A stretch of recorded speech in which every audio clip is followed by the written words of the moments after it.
In this podcast, we're looking at nuclear energy. So, Dave, what is the basis of nuclear power? It's a way of extracting energy from the nuclei of atoms. An atom's nucleus is a dense part at the centre of an atom, made up of protons and neutrons, and surrounded by a cloud of electrons.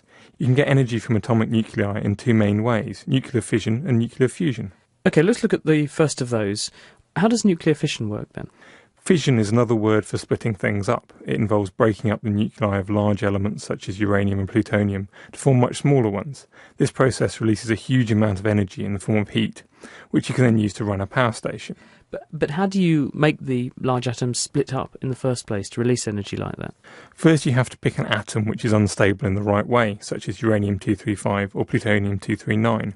If a neutron hits the nucleus of one of these atoms, it can trigger the atom to split in two. This releases a huge amount of energy because the two halves of the nucleus are both very positively charged. They repel and fly apart incredibly fast. As well as the two halves of the atom, these elements also spit out 2 or 3 more neutrons. And those neutrons presumably can then make other atoms split? Yes, if they hit another nucleus, they can. So one atom that splits can release enough neutrons to split another 2 or 3, which in turn can each release 2 or 3 neutrons. So in each generation, more and more atoms will split and release energy. We call this a chain reaction. And will that keep going forever? A nuclear reactor is very carefully designed, so you only get a certain rate of reaction and no more. But if you design the system in a different way, then the chain reaction can get bigger and bigger and bigger. You get an immense amount of energy released very quickly. This is a nuclear explosion. You have a nuclear bomb which can release energies equivalent to millions of tons of TNT exploding all at once. Although even more powerful bombs can use nuclear fusion.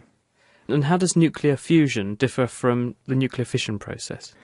Well, fusing things means sticking them together, so nuclear fusion means sticking light atomic nuclei together, which can also release an immense amount of energy. But how do you do that? How do you make two nuclei stick together? First, you pick a really light nucleus, such as an isotope of hydrogen. You then have to get the light nuclei very close together, so they'll actually stick, and then they can release this huge amount of energy.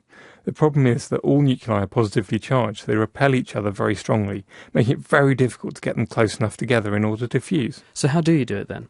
Basically involves giving the nuclei enough energy to overcome the repulsion by making them very hot, then trying to get them to collide with one another. However, it's very difficult to give nuclei enough energy and get them close enough together at the same time so they react. Scientists try to trap them magnetically, or just by heating them so fast their inertia doesn't give them enough time to escape. In fact, the only nuclear fusion reactors that work really well are stars. So how do stars do it when we can't?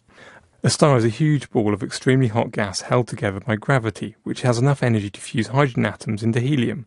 Luckily for us, this happens very slowly over billions of years, so the Sun is still running after 5 billion years. Nuclear fusion is what powers the Sun, and therefore indirectly almost all living things on Earth.